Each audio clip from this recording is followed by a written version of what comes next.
Siento muy honrado de que me pidieron hablar aquí esta mañana con tan distinguidos colegas de Ken and Florencia and Manolo. Primero, una disculpa. Entiendo un poco español, poquito. Sí, la gente habla más despacio y separando sus palabras así. Pero a pesar de los mayores esfuerzos de mi maestro de español, no puedo hablar el español del todo. Porque nunca aprendí a conjugar los verbos. Es verdad, lo siento, de modo que continuaré en inglés.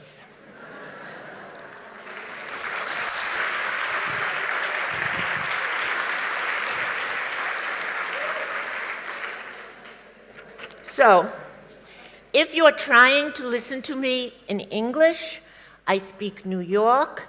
It's a very special kind of English with a terrible accent. So even if you think you understand English, you may not understand my English. I am Ken's dream. I am the abuela who teaches reading. And I want to tell you that reading comprehension sits on listening comprehension. Just as he said, that's it, you can all go home. Read to your children, talk to your children. I have been involved in reading as a teacher, an administrator, a school consultant for over 50 years. And what we know about how children learn and how to teach reading has grown exponentially. It's exploded. Now, research-based instruction in any subject is good for every child. But in reading, but in reading, as in any other subject, research-based instruction is critical for children with learning issues. They cannot do without it. Because of the innovative and important work being done by people like Ken and Manolo, we know how to teach reading, particularly beginning reading. We know. The problem is getting the research-based techniques into the classroom. How do we bridge the gap between the scientific data and the day-to-day job of teaching kids? So I come to you today as a teacher to show you what research-based reading instruction can look like. Learning to read is probably the most important cognitive task that children have when they first come to school because it's the foundation of all other school learning. If they don't learn to read and read early, they will fall behind. And I'll tell you, it is harder to remediate problems than to prevent them. Maybe 50% of kids, maybe 40%, come to school with an intuitive language ability that enables them to learn reading and learn how to make the connections. But the other half of kids are not so lucky. They find reading a formidable task, a task that many of them will have to struggle with their whole lives. In the United States, 32% of fourth graders read too poorly to do fourth grade work. And that 32% is an average. In the poor areas, the percentage is much higher. In Argentina, I believe, although I think there are people here who will give you more specific information about Argentina, half of high school kids drop out the first or second year, and of the remaining 50%, many of them are not able to read even at a basic level. So I was going to talk about why children have so much trouble learning to read a little bit, but after listening to Ken, that would be presumptuous. But I'll show you my slide, because I made it, so I might as well show it to you. Okay. The children we see in school who have trouble learning to read come to us already with brains that function differently. Ken might not like that word genetic up there, but we can discuss that at lunch. And so you have children with dyslexia who immediately have trouble with the phonological component of language and find it difficult to learn the alphabet, the alphabetic code. You have children who have difficulties with language in their own language, in Spanish. Their Spanish, their understanding of Spanish, their receptive oral language is not so good. This is going to have a big impact on their reading comprehension. And you have kids, well, I see it was translated as ADD, but in the United States we still say ADHD. Even the H is for hyperactive. And even the children who aren't hyperactive, they still say they have ADHD. They have problems with executive function. They can't maintain their attention. And they will also be severely affected in comprehension, particularly as texts get longer. And then I was also going to mention that, I think my thing might be falling off. I was also going to mention that kids who come from a lower socioeconomic area are going to have language problems for the reasons that Ken mentioned, so their language skills are also not strong. You have children who might be learning to read in a second language. Clearly, they're going to have difficulty understanding. And then you have what I call curriculum disabled. Nobody knew how to translate that exactly. But it means that they're being taught to read the wrong way. And although if they were taught the right way, they would have no problems, by third grade, they're functioning just like a disabled child. But not because they came with these same characteristics as the dyslexics or the language learning disabled child. Of course, we know the kids that come to us are a combination. You never get anything quite that pure. Regardless of the etiology, children who do not develop their reading skills early are going to suffer in their general knowledge because they're not going to read. Their vocabulary will suffer, and eventually their motivation will suffer as well. And without a strong foundation of general knowledge, background knowledge, just knowing about stuff, and good vocabulary, their reading comprehension will suffer as well. As Ken said, when we get them in first grade, the difference between the children with no problems and the children with problems is this much, and every year, your best readers and your poorer readers are further and further apart. By the time you get to 5th or 6th grade, you really have to be a teacher therapist because there's such an emotional overlay, such a poor motivation that they bring to the reading process. For children for whom learning to read is not intuitive or they don't have the skills for it, methodology is critical. Even children with dyslexia and other neurologically based reading and language problems can be helped through appropriate instruction.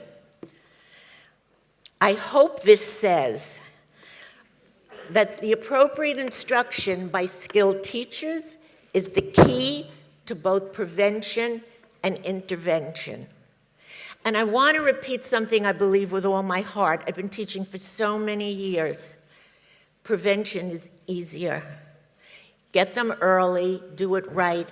It's hard to remediate, and the older it gets, the harder it is to remediate.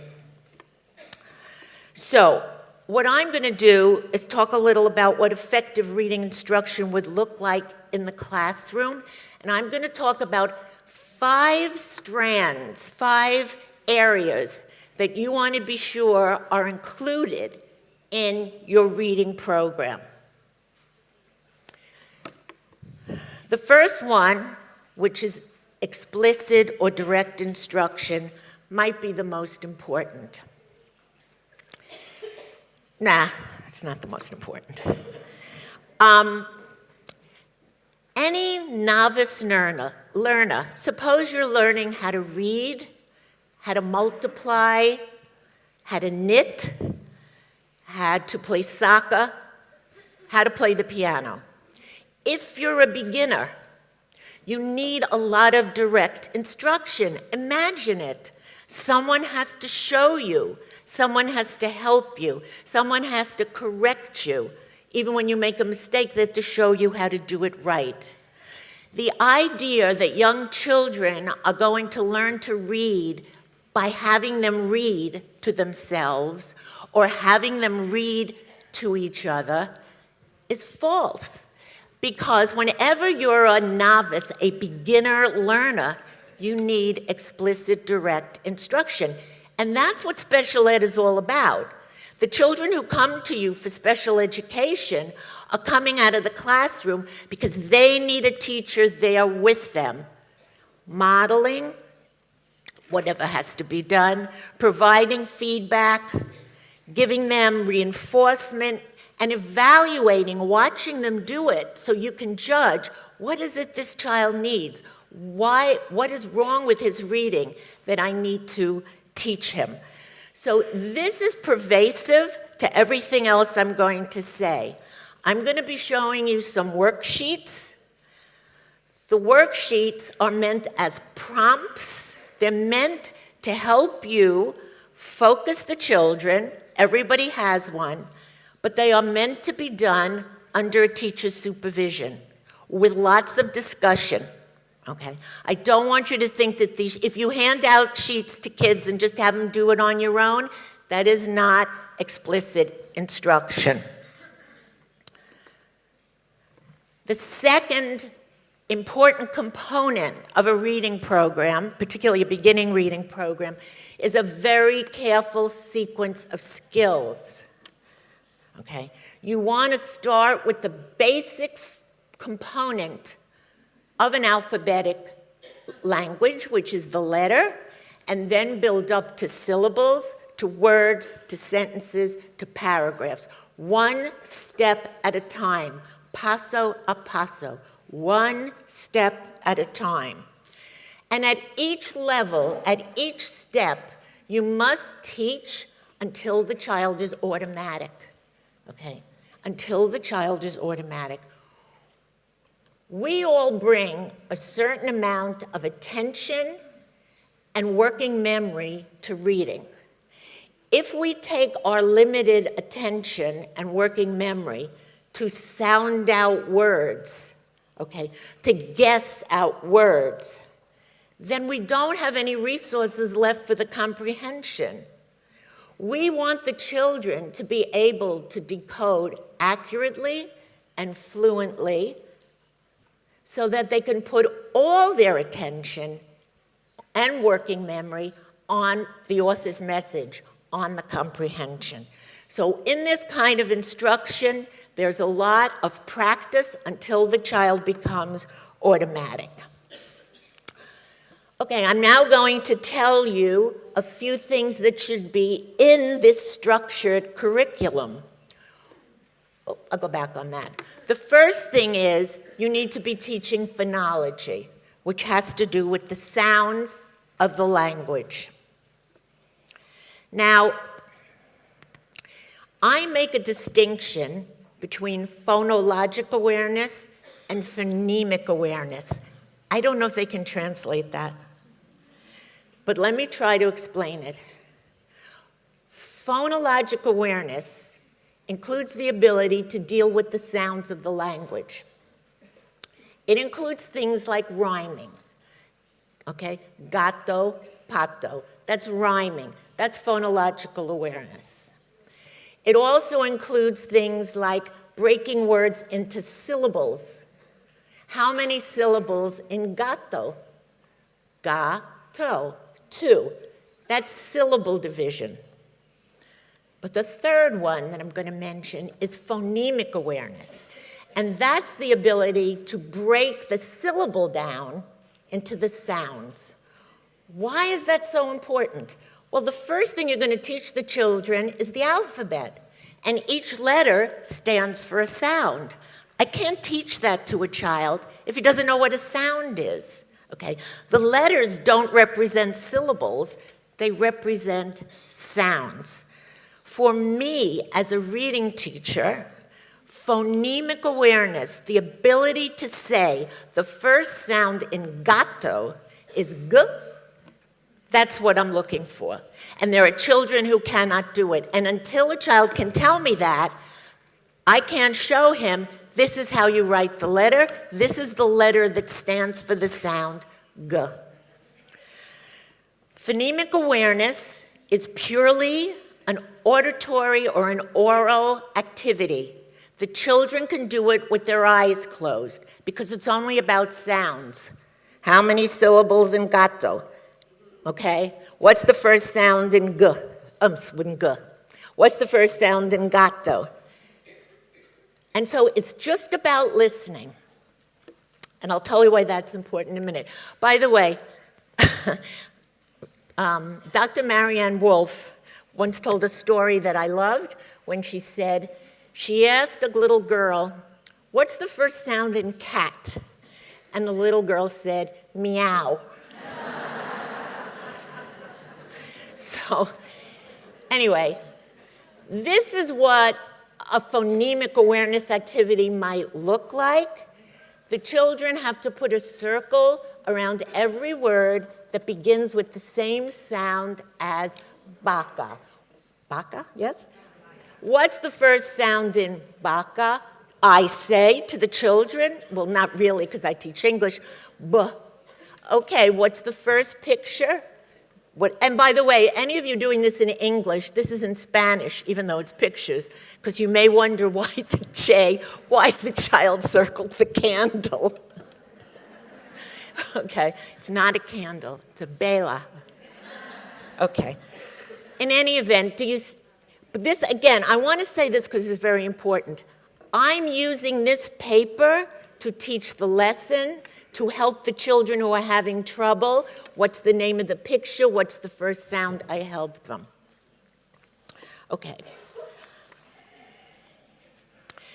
The research says that the best way to teach phonemic awareness is to embed it in your reading program.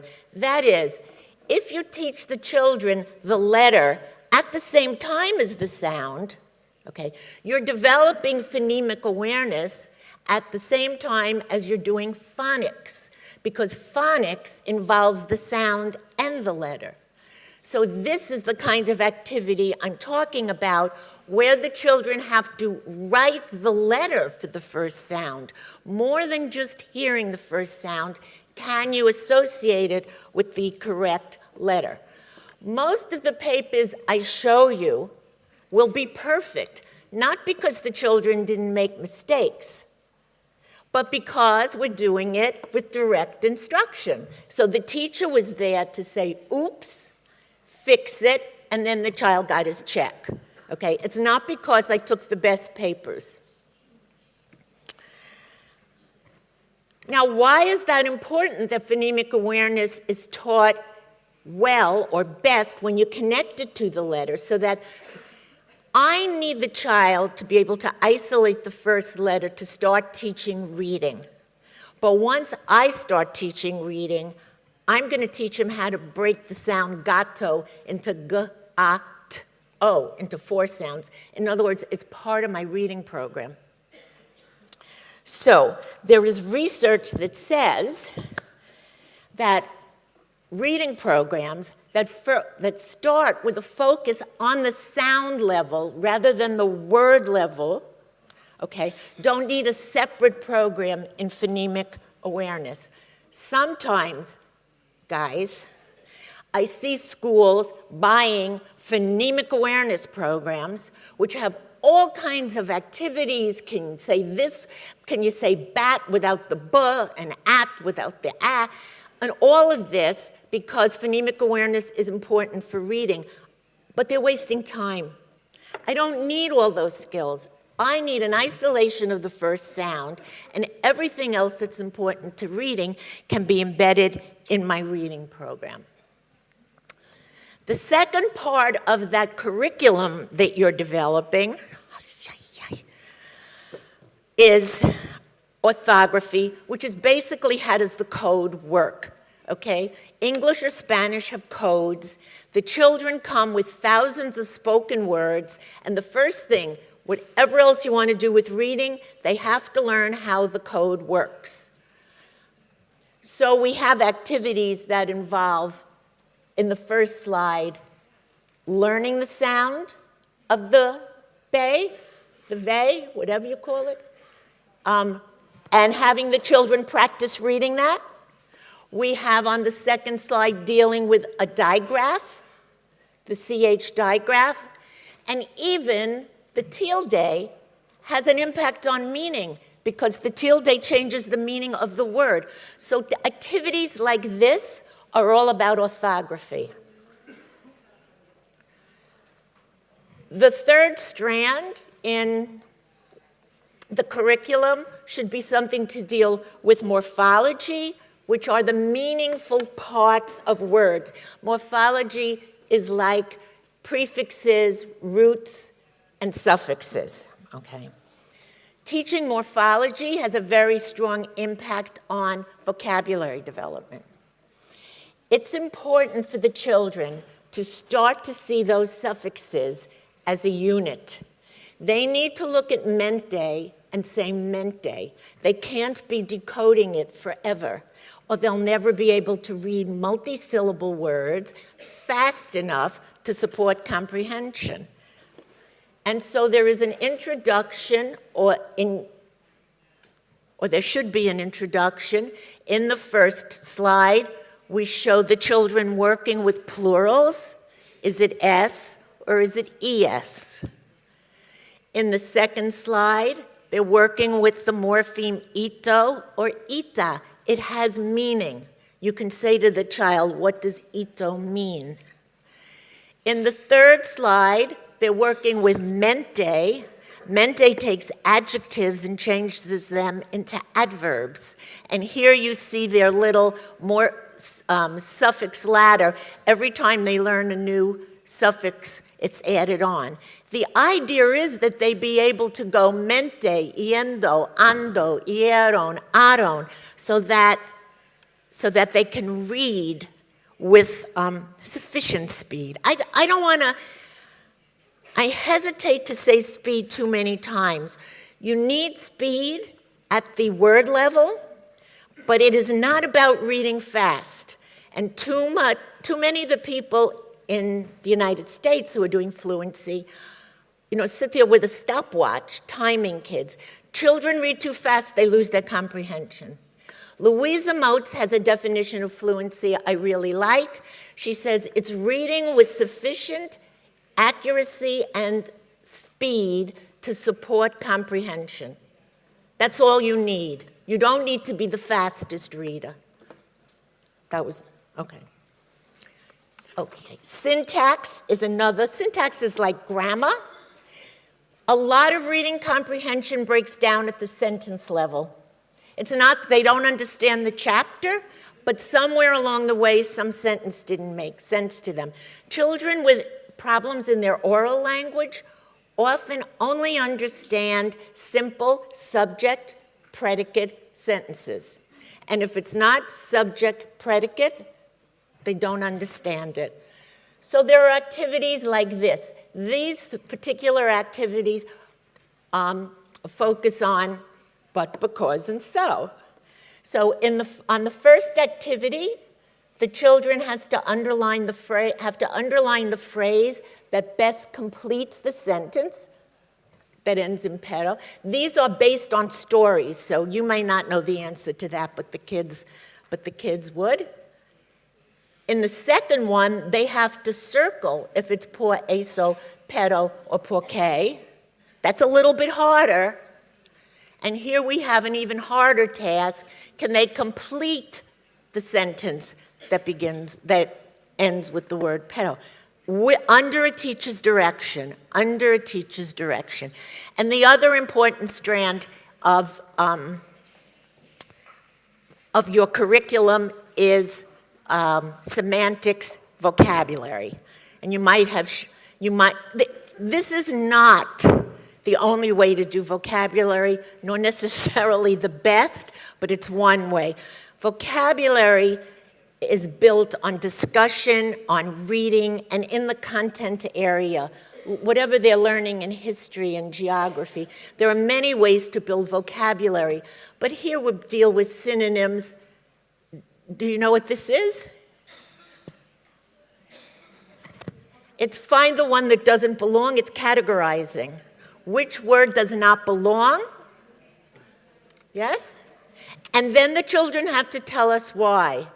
Because all the other words are parts of the body, and this one is not, mujer is not a body part.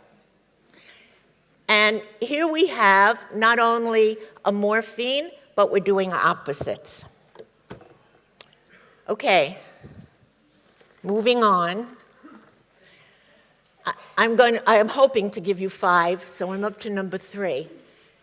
What we know about teaching beginning reading and phonograms is that not only should you be teaching the child, or might you not teach the child, the letter C, the sound K, but how to write the letter. This is called multisensory reading by some people, but it's multisensory in the fact that you see it, you say it or hear it, and this. You see what this beautiful teacher is doing here? She's holding up the card. The children are not saying "buh." They're doing this. Buh.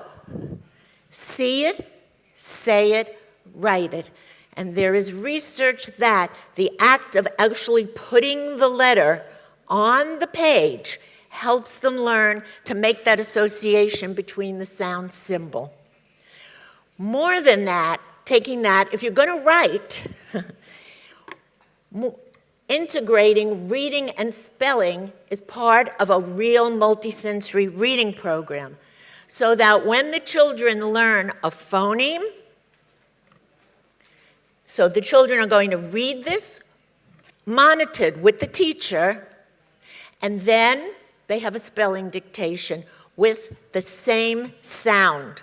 So it isn't, I don't know why they did this with initial R. I can't trill.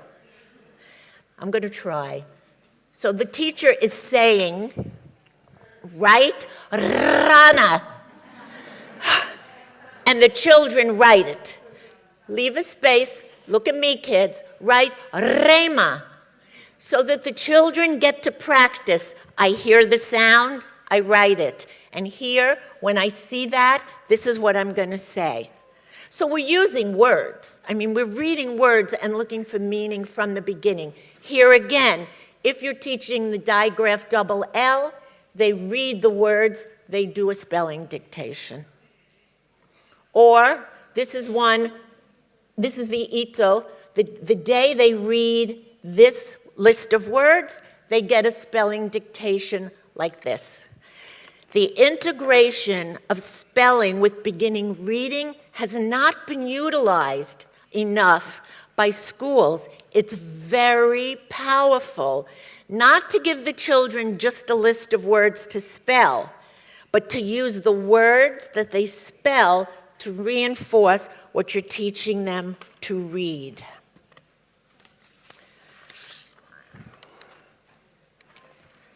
Okay, the 4th principle that we know about teaching reading is that it's important for young children who are learning to read out loud with an adult, what in English we call monitored oral reading. Monitored meaning with an adult.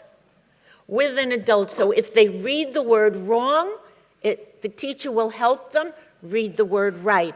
If you're not listening to them read, I'm talking about young children.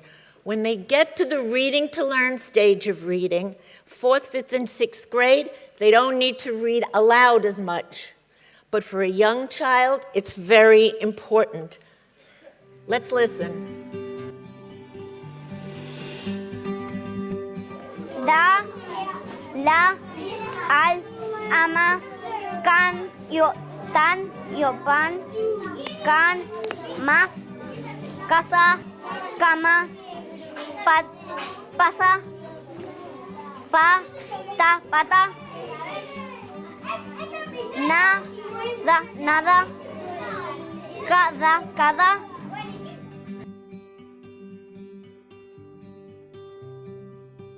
Cámara, navaja, galera, maleta,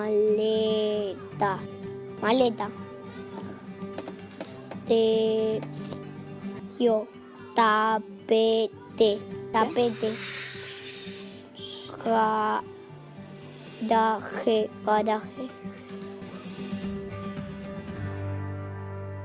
Cute. So cute. 5. You can only teach one letter at a time, right? Whatever letters you're teaching. Today we learn this letter, tomorrow we learn that letter. That's a fast pace already. Tomorrow, next day another letter. When a child only knows 10 consonants and 1 vowel, you can't just ask him to read anything, even though those are common words. But he only knows 10 consonants and 1 vowel. Does that mean he can't read? No. Beginning readers need controlled text. You control what you ask them to read. A child with 10 consonants and 1 vowel can read this. They can read this. They can even read a sentence. Mama, ama, papa. Hey, I read a sentence, and all I know is 10 consonants and 1 vowel. And so controlled text has been controlled so that the sounds in the text are sounds the kids know. And every time you give them a new sound, there's a whole bunch of new words you can put into the text. Not only that, but the length of the words should be controlled. I have seen first grade books in Spanish, little primas for little beginning readers. You have very long words, guys, right? 4 syllables, 5 syllables, comiendo. I mean, really. So we say, first, you have to teach for 1 and 2 syllable words in Spanish because you can't say anything without 2 syllables, right? But then 3, and then 4, as the children become more comfortable reading at the syllable level. Even the length of the sentences. You people have sentences for little kids that are 46, 50 words long in little books. That's the way your language works. The decoding is easy because you don't have a lot of sounds, but the length of the words and the sentences is very long.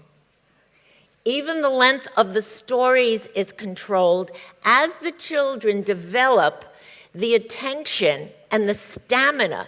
So it's like 3-page stories, 4-page stories, everything so that paso a paso, you build the reading skills. And finally, the vocabulary repeats, so they develop that word recognition. So that the common word, probably casa is in the book 23 times, so to give them the practice with it. Let's look at what decodable text looks like, and then I'm done, guys. Okay. Here is a book that is written, I have to step back, with 9 consonants, 2 vowels. I don't think you can make many sentences unless you have the vowel A, E, A, whatever, in Spanish. 1 and 2 syllable words. Okay. None of the sentences are more than 8 words. This is controlled. And even none of the sentences go to the second line. You see that? Every sentence finishes al derecho. Yeah? Okay. And the font is big. Here's another book. The font is smaller. Now they have 18 consonants, 3 vowels, 3 syllables, el otoño. So they're going to get practice reading, as you saw on that list that the little boy was reading, where they were reading 3-syllable words. Okay? Now you finish the alphabet. Now you're teaching digraphs and what we call blends, 2 consonants together. The sentences are getting gradually longer. The syllables in the word, each word is getting longer. And finally, I wanted to show you where it's going. And so you get to a book like this, where you do compound words, you do many of the common suffixes, you get up to 22 words in a sentence, you reduce the font. You can do this nonfiction reading. Now you can do nonfiction. You can't do nonfiction without multisyllable words. So now the children can also be reading nonfiction, but this is controlled. This piece has all those things, words of 4 syllables, 22 words per sentence. After this, the children don't need controlled text anymore. Okay? They can read whatever you want. Now, I have to say something about the controlled text. Some children, not most, don't need it. Okay? All children benefit from starting. Isn't it logical? Okay, I mean, it's logical to start and do it a little bit more difficult, a little bit more information. Anytime the children show you that they can read a book that isn't controlled accurately and fluently, you can take them out of the controlled text. But in our school, we don't wait until well, we sort of do, Jay, but okay. The idea is not to wait until the children fail and then try to start this, because you've wasted a year. It's better to start it. If you're teaching reading in kindergarten, which isn't one of my favorite things, then do it in kindergarten. If you're starting in 1st grade, start with this. And when the child shows you, I can read anything, you take them out. Okay, let them show you they can do it. The pace will differ. Some children move through it more quickly than others. I feel like I just ran a race. Okay. And in conclusion, so these are the 5 pieces of what the research seems to be saying, what we know now, that we try to include in reading instruction. This has been called multisensory reading, multisensory language instruction. Some people call it Orton-Gillingham-based, because some of the philosophy came from Orton and Gillingham back in the 1930s. The International Dyslexia Association is currently calling it structured literacy. It doesn't matter what you call it. It's the best way to teach beginning reading. It helps everybody. It's just a question of, as I said, pace. Here is something called the ladder of reading. That isn't mine, but I think is sort of clear. What it's saying is 5% of the kids come to school. It doesn't matter how you teach them reading. They are going to learn. You can lock them in a closet, and they will teach themselves from reading the labels. Okay, but it's this, we're not here. Nobody here is worried about those kids in terms of reading. 35% of the kids will do a little better with it. It'll just be easier. But look at the 60% who really aren't going to learn to read when they should be, in the early grades. without this kind of instruction. And of course, the dyslexics and the kids with more severe dyslexia, because you can be mildly dyslexic and severely dyslexic, are going to need a lot more repetition. It's far better to remediate problems than to fix them. The earlier we intervene with research-based instruction, the bigger impact we can have. By taking the time to understand the research and working together, we can combat illiteracy head-on and ensure that all children get the resources and attention they need to be strong readers and happy and productive members of society. Muchas gracias.